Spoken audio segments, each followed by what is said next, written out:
Hello guys, welcome back to my channel. మీరు చూస్తున్నారు think talks by యువా. ఈరోజు మనం మాట్లాడుకోవాల్సిన అంశం, రీసెంట్గా సుప్రీంకోర్టు దగ్గరికి ముస్లిం మహిళలు వెళ్ళి భారతదేశంలో ఈ షరియా లా అనేటువంటి ఈ చట్టాన్ని తీసేయండి అని సుప్రీంకోర్టు దగ్గరికి వెళ్ళి వాళ్ళు విన్నపం చేసుకోగా, విన్నపం చేసుకున్న వెంటనే సుప్రీంకోర్టు కేంద్రాన్ని విన్నపం అడిగింది. దీని మీద మీ సూచనలు ఏంటి, దీని మీద మీ వివరణ ఇవ్వండి, దీని మీద మీ ఒపీనియన్ ఏంటి అనేసి సుప్రీంకోర్టు వారు ఎన్డీఏ కూటమి అధికార సెంట్రల్ గవర్నమెంట్ని వివరణ అడిగింది. సో రాబోయే కాలంలో ఈ భారతదేశంలో ఈ ముస్లిం పర్సనల్ లాకు సంబంధించి అంటే ఇవి రిలీజియస్ పరమైనటువంటి చట్టాలు. అంటే భారతదేశం అనేది సెక్యులర్ దేశం, భిన్నత్వంలో ఏకత్వం, సౌభ్రాతృత్వం కలిగినటువంటి దేశం కాబట్టి మనము సెక్యులరిజం, భిన్నత్వంలో ఏకత్వం అని దేశాన్ని నడుపుకుంటున్నప్పుడు కేవలం ఒక ముస్లిం వాళ్ళకి మాత్రమే ఈ చట్టాలు, పర్సనల్ లా బోర్డు ఉండాలి, పర్సనల్ వక్ఫ్ బోర్డు ఉండాలి అని ఇవి మతపరమైనటువంటివి. దీన్ని ఏ రకంగా ఎటువైపు నుంచి దీన్ని మద్దతు తెలుపుకుంటారో మనకైతే తెలియదు. మన దేశము, మన రాజ్యాంగం, మన ప్రతి ఒక్క చట్టం, మన జ్యుడిషియరీ సిస్టమ్ మొత్తం నడిచేది భారతదేశము సెక్యులర్ దేశము, భిన్నత్వంలో ఏకత్వము, అందరూ సమానమే, చట్టం దృష్టిలో, న్యాయం దృష్టిలో అందరూ సమానమే, అన్ని మతాలు ఒకటే.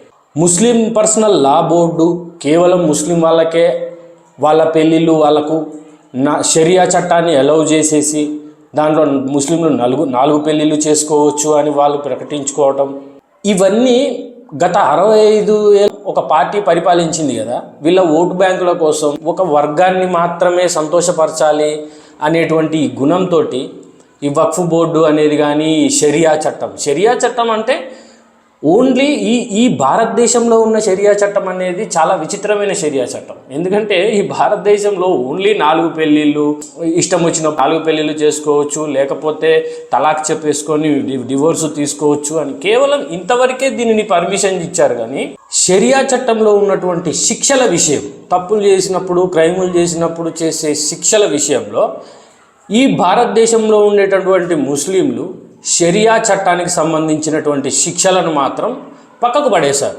వాటిని అమలు చేయనీయలేదు ఈ దేశంలో. కేవలం షరియా చట్టం అంటే కేవలం 4 పెళ్ళిళ్ళు, నచ్చినప్పుడు 4 పెళ్ళిళ్ళు, లేకపోతే తలాక్ చెప్పేసుకొని విడిపోవడం, ఇంతవరకే షరియా చట్టాన్ని పెట్టిండ్రు. కానీ షరియా చట్టంలో శిక్షలు కూడా ఉన్నాయి. కానీ ఈ షరియా చట్టంలో ఉన్నటువంటి శిక్షలను మాత్రం పక్కన పడేసుకొని అది మాకు సంబంధం లేదు, భారతదేశం భిన్నత్వంలో ఏకత్వం, భారతదేశం సెక్యులర్ దేశము కాబట్టి అలాంటి శిక్షలు ఇక్కడ మనం పెట్టలేము అని చెప్పేసి దాన్ని పక్కన పడేసుకొని పెళ్ళిళ్ళ విషయానికి వచ్చేసరికి మాకు పర్సనల్ లా బోర్డు ఉండాలా, పర్సనల్ వక్ఫ్ బోర్డు లాగా మాకు ఆస్తులు ఉండాలా, ఇవన్నీ అసలు దేశాన్ని ఎటువైపు నుంచి ఎటువైపుకు తీసుకొచ్చారు. కేవలం ఒక పార్టీనే, ఒక రాజకీయ పార్టీ అంతర్జాతీయ శక్తులతోటి కలిసి ఒక దేశాన్ని ఎంత నాశనం చేసింది, ఎలాంటి చట్టాలు తెచ్చింది, ఈ విషయం ఇది ఎవరికీ తెలియదు. ఇది మీ పల్లెటూర్లలోకి వెళ్ళి, మీరు నివసిస్తున్న ఊరిలోకి వెళ్ళి వక్ఫ్ బోర్డు అంటే ఏంటి అని ఒక సాధారణ పౌరుని అడగండి, మీకు చెప్తాడో లేదు. కానీ పల్లెటూరులో ఉన్నటువంటి ముస్లింకి కూడా తెలుసు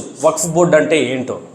కానీ పల్లెటూరులో ఉన్నటువంటి అదే హిందూ, ఆ ముస్లిం సోదరుడు ఇంటి పక్కన ఉండేటటువంటి హిందూ వ్యక్తికి వక్ఫ్ బోర్డు అంటే ఏంటో తెలియదు. వక్ఫ్ బోర్డు అంటే అదేంటి, అదేమన్నా వాటర్ బోర్డా లేకపోతే ఏదన్నా ఇట్లా ఆలోచిస్తాడు తప్పితే ఆ వక్ఫ్ బోర్డు పేరు మీద ఎలాంటి జరుగుతున్నాయి, దానికి ఎలాంటి చట్టాలు కల్పించారు, ఇది తెలియదు అనమాట. అవేర్నెస్ లేదు. ఎందుకంటే మనకు 2014 వరకు ఒక బిల్ అనేసి ఒకటి ప్రవేశపెడతారు, దానికి ఏదో ఒక బిల్ అని పేరు పెడతారు, దాంట్లో ఏమేమి ఉన్నాయి, ఏమేమి మెన్షన్ చేశారు, ఏ చట్టాలు భారతీయ పౌరులకు కల్పిస్తున్నారు, అది రిలీజియస్గా మతపరమైనటువంటి చట్టాలు ఏమైనా ఉన్నాయా అందులో, ఇలాంటివి ఏవి మన పౌరులకు చివరిదాకా మన పౌరులకు తెలిసేవి కాదు. ఒక పార్టీ అధికారంలో ఉన్నప్పుడు, గత 10 ఏళ్ల క్రితము ఒక పార్టీ అధికారంలో ఉన్నప్పుడు ఏవి తెలిసేది కాదు, ఏ విషయం. ఫర్ ఎగ్జాంపుల్ 2014కి ముందు హిందూ బిల్ పేరు చూడండి ఎంత విచిత్రంగా ఉందో. హిందూ బిల్ అని 2013కు ముందు కాంగ్రెస్ ప్రభుత్వం తీసుకురావడం జరిగింది. దీంట్లో ఉన్నటువంటి పేరు మాత్రం హిందూ బిల్. కానీ దాంట్లో ఉన్నాయన్నీ ఏంటంటే మీ హిందువులు మీ ఆస్తులన్నీ వదులుకొని ముస్లింలకు ఇచ్చేయండి, మీ ఇంట్లో ఎవరికి రెంట్కి ఇవ్వాలి అనేది ఒక ముస్లిం నిర్ణయించాలి. మీ ఇంట్లో మీరు ఒక పెళ్లి చేసుకోవాలన్నా, ఒక వ్రతం చేసుకోవాలన్నా, మీ చుట్టుపక్కల ఉన్నటువంటి మైనారిటీ వర్గాలు వీళ్ళ దగ్గర నుంచి మీరు పర్మిషన్ తీసుకోవటము. ఒక ముస్లిం వచ్చి మీ ఇంటికి వచ్చి మీ ఇంట్లో ఖాళీ ఉంది కదా, మాకు ఇవ్వండి, మేము రెంట్కుంటాం అందులో అంటే మీరు ఖచ్చితంగా నో చెప్పేదానికి లేదు, మీరు ఖచ్చితంగా ఇవ్వాల్సిందే. అదే ఒక ముస్లిం యాజమానిగా ఉన్నటువంటి ఇంటికి మీరు వెళ్ళి మాకు ఇవ్వండి అంటే అది మాత్రం ముస్లిం ఇష్టం. మేము మీకు ఇవ్వమంటే ఓకే, కానీ హిందువులు మాత్రం అట్లా అనకూడదు. ఇవి ఏ రకమైనటువంటి చట్టాలు ఇవి? కానీ పేరు చూడండి ఎంత విచిత్రంగా ఉందో, హిందూ బిల్. సో ఈ రకంగా చాలా మోసాలు జరుగుతున్నాయి. ప్రస్తుతం జరుగుతున్నాయి కాదు, ఆల్రెడీ జరిగిపోయాయి. ఇప్పుడు ప్రస్తుతం అయితే అట్లాంటి సిస్టమేటిక్ మోసాలు అనేటివి ఇప్పుడు ఏం జరగట్లేదు. బట్ భారతదేశం సెక్యులర్ దేశం, భిన్నత్వంలో ఏకత్వం, అన్ని మతాలు సమానమే, అందరం సమానమే.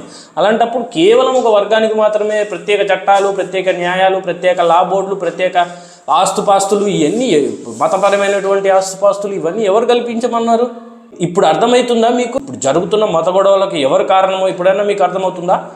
ఎస్, 65 ఏళ్ల కాలం పాటు పాలించిన ఒక పార్టీ. ఇది మీకు చెప్పటానికి, ఇది దేశానికి సంబంధించిన విషయం కాబట్టి చెప్తున్నాను ఫ్రెండ్స్. లేకపోతే రాజకీయాల మీద ఏ పార్టీ ఏంటిది అనేసి మనకు అంత ఇంట్రెస్ట్ లేదు. ఇప్పుడు at the end of the day ప్రతి రాజకీయ నాయకుడు వాళ్ళకు అవసరాలు వచ్చినప్పుడు అందరూ ఒకే రకంగా ఉంటారు. మనం వీళ్ళు మంచోళ్ళు, వీళ్ళు చెడ్డోళ్ళు, రాజకీయ పార్టీలుగా మనం విడిపోయి, సామాన్య ప్రజలం మనం విడిపోయి వాడిని మనం తిట్టుకొని కొట్టుకొని ఇలాంటివన్నీ చేసుకుంటూ ఉండటం అనేది మన మూర్ఖత్వం. ఇది ఫ్రెండ్స్ ఈరోజు నా వీడియో. మీ అందరికీ నచ్చిందని నేను ఆశిస్తున్నాను. నా వీడియో మీకు నచ్చుంటే లైక్ చేయండి, షేర్ చేయండి, కామెంట్ చేయండి, అలాగే మర్చిపోకుండా సబ్స్క్రైబ్ చేయండి.